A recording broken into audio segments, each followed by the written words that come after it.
Hi friends, welcome to my channel. ఈరోజు video చాలా ఇంట్రెస్టింగ్గా ఉందండి. వీడియోని ఎక్కడ స్కిప్ చేయకుండా ఎండ్ వరకు చూసేయండి. నక్షత్ర వాళ్ళ కాలేజ్కి సంబంధించిన మేనేజ్మెంట్ వాళ్ళని శరత్ చంద్ర ఇంటికి తీసుకొచ్చి శరత్ చంద్రకి పరిచయం చేస్తూ ఉంటుంది. ఇక ఆ తర్వాత అతను మర్యాదగా వచ్చి కూర్చోమని చెప్పగానే, డాడీ, మా కాలేజ్లో కొత్తగా ఒక బిల్డింగ్ కన్స్ట్రక్ట్ చేయబోతున్నారు, ఫండ్స్ కూడా రేజ్ చేస్తున్నారు, మీ తరపున డొనేషన్ ఇవ్వడానికి ఇక్కడికి తీసుకొచ్చాం అని నక్షత్ర అంటుండగా, మొన్ననే పెద్ద మొత్తంలో ఒక డొనేషన్ ఇచ్చాను కదమ్మా బిల్డింగ్కి అని అంటూ ఉంటాడు శరత్ చంద్ర. ఇక ఆ కాలేజ్ ప్రిన్సిపల్ ఇలా చెప్తూ ఉంటుంది, అవును సార్, మీరు ఇచ్చారు, అది యోగా బిల్డింగ్కి. ఇప్పుడు అండ్ నాట్య నిలయం అనే మరో కొత్త బిల్డింగ్ని మేము కన్స్ట్రక్ట్ చేయాలి అనుకుంటున్నాం. అక్కడ భరతనాట్యం, కూచిపూడి, కథకళి అన్నీ రకాల శాస్త్రీయ నృత్యాలను నేర్పించాలని, వాటిలో కళని ప్రోత్సహించాలని మేము అనుకుంటున్నాం. ది గ్రేట్ శోభాచంద్ర గారు మీ ఇంటివారు, ఇక ఆ మేడం గారి పేరుని ఈ బిల్డింగ్కి పెట్టాలి అని మేము అనుకుంటున్నాం, మీరు మాకు ఫండ్స్ ఇస్తారా అని వాళ్ళు మర్యాదగా అడుగుతుండగా, నాట్యం అన్న పేరు వినగానే శరత్ చంద్ర కోపంతో రగిలిపోతూ ఉంటాడు. ఇక పైకి లేచి ఇలా అంటుంటాడు, అసలు నాట్యం అనేది పిచ్చి. నాట్యం నేర్చుకునే వాళ్ళన్నా, నాట్యం నేర్చుకున్న వాళ్ళన్నా, చేసే వాళ్ళన్నా నాకు పిచ్చోళ్ళతో సమానం. వాళ్ళకున్న ఆ పిచ్చితో కుటుంబం కానీ, పిల్లలు కానీ, సమాజం కానీ ఏది గుర్తురాదు.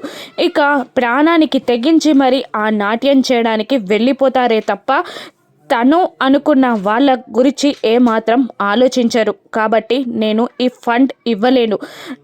నేనన్నే మాట ఏంటంటే, నా తరపున మీ మేనేజ్మెంట్కి చెప్పండి, నాట్యం అనే పదాన్ని కూడా మీ కాలేజ్లోకి రానివ్వకండి అని నేను చెప్పాలి అనుకుంటున్నాను అని అంటూ చేతులెత్తి దండం పెట్టగానే వాళ్ళు అసహనంగా అక్కడి నుంచి వెళ్ళిపోతారు. ఇక ఇది నాకు ఎంత పెద్ద ఇన్సల్ట్ డాడీ అని నక్షత్ర అంటూ ఉండగా, ఇటువంటి పనులు ఇంకోసారి చెయ్యకు. నేను వాళ్ళతో పాటు ఇంట్లో ఉన్న వాళ్ళందరికీ కావాలనే ఈ విషయాన్ని చెప్పాను అని అంటూ ఉంటాడు శరత్ చంద్ర.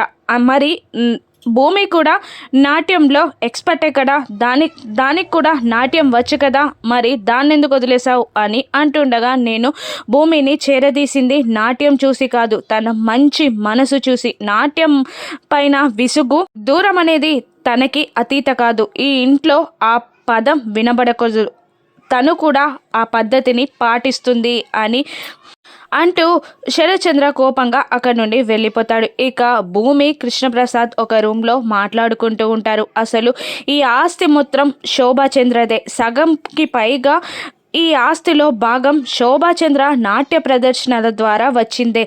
ఇంకా చెప్పాలంటే ఇందులో సగం ఆస్తిని నాట్య రూపంలో విరాళంగా ఇయ్యాలని మీ అమ్మగారు అనుకున్నారు, కానీ నాట్యం వల్ల చెల్లి చనిపోయింది అని శరత్ చంద్ర గారు అంటుంటే, కాదు, అపూర్వ వల్ల చనిపోయింది అని అరిచి చెప్పాలి అనుకున్నాను, కానీ నా దగ్గర సాక్ష్యాధారాలు లేవు అని అంటూ ఉంటాడు కృష్ణప్రసాద్. తను అనుకున్న ఆశయాలు నెరవేరట్లేదు అంటే నాకు చాలా బాధగా ఉంది, తను ఇప్పుడు ఉంటే ఖచ్చితంగా డొనేషన్ ఇచ్చేది అని కృష్ణప్రసాద్ అంటూ ఉండగా, అంటే ది గ్రేట్ శోభాచంద్ర గారి ఆలోచనలు, ఆశయాలు అపూర్వ వల్ల నాశనం అయిపోవడం నాకు ఇష్టం లేదు, మనం సాధిద్దాం అని భూమి అంటుంటుంది. మనం ఎలా సాధించగలం అని కృష్ణప్రసాద్ అడుగుతూ ఉండగా, వీళ్ళిద్దరి కాన్వర్జేషన్ని అటువైపుగా వెళ్తున్న అపూర్వ విని మెల్లిగా ఫోన్లో రికార్డింగ్ చేసుకుంటూ ఉంటుంది. ఎందుకు కుదరదు అని భూమి అడుగుతుండగా, ఆ దేవుడు దిగొచ్చి చెప్పిన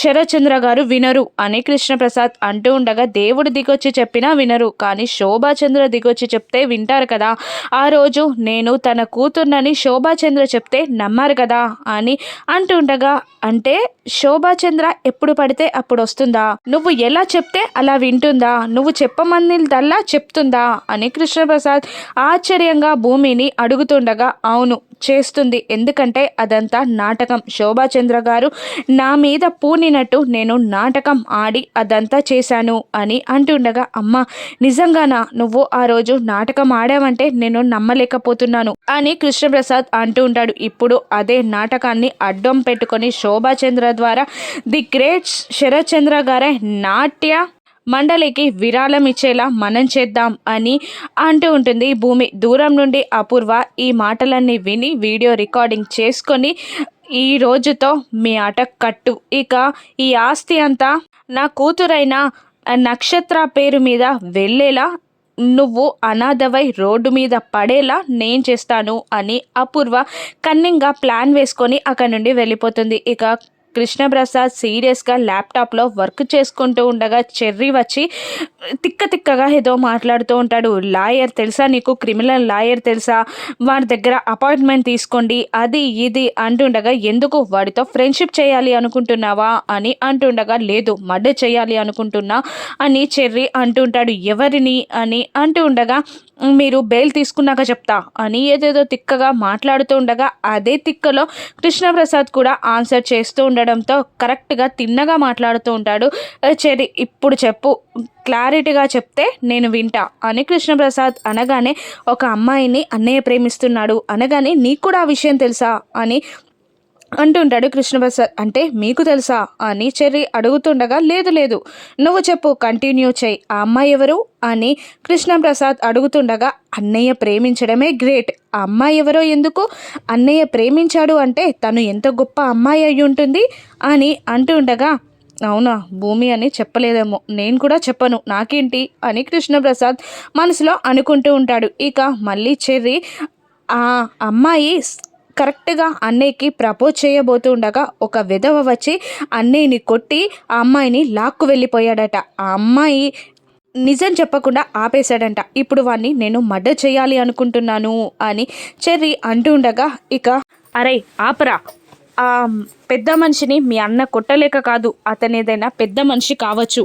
మీ మామయ్య లాంటి వాడు కావచ్చు అని కృష్ణప్రసాద్ అంటుండగా, అవును ఇది కూడా కరెక్టే కదా, నేనెందుకు ఆలోచించలేకపోయాను అని చెర్రీ అనుకుంటుండగా, నువ్వు బాగా మేధావివి కదా అందుకే ఆలోచించలేకపోయావు అని తిడుతూ ఉంటాడు కృష్ణప్రసాద్. ఇంతలో గగన్ చెర్రీకి కాల్ చేస్తాడు. చెప్పు సోదరా అని అంటూ ఉండగా, భూమికి ఫోన్ ఇవ్వు అని గగన్ అంటూ ఉంటాడు. ఇక ఆలోచనలో పడిపోతాడు చెర్రీ. భూమికి ఎందుకు ఫోన్ ఇవ్వమంటున్నాడు అంటే, అన్నయ్య ప్రేమించిన అమ్మాయి భూమియా అని కృష్ణప్రసాద్ని అడుగుతూ ఉండగా, నీ అనుమానం తగిలయ్యా, వెళ్ళి ఫోన్ ఇవ్వు, ఫోన్ ఇచ్చేసి నువ్వు మాట్లాడకు అని అనగానే, అలాగే అంటూ మెల్లిగా అడుగులో అడుగు వేచుకుంటూ బాల్కనీలో ఉన్న భూమి దగ్గరికి వెళ్ళి, ఫోన్లో మా అన్నయ్య ఉన్నాడు, ఎదురుగా నేనున్నాను, ఎవరితో మాట్లాడతావు అని భూమిని అడుగుతూ ఉంటాడు చెర్రీ. ఏంటి తిక్కగా ఉందా అని భూమి తిడుతూ ఉండగా, ఇదిగో మా అన్నయ్య మాట్లాడతాడంట అని బుంగమూతి పెట్టుకొని చెర్రీ ఫోన్ ఇస్తూ ఉండగా, ఇంతకీ మీ అన్నయ్య ఇప్పుడు ఎందుకు ఫోన్ చేసినట్టు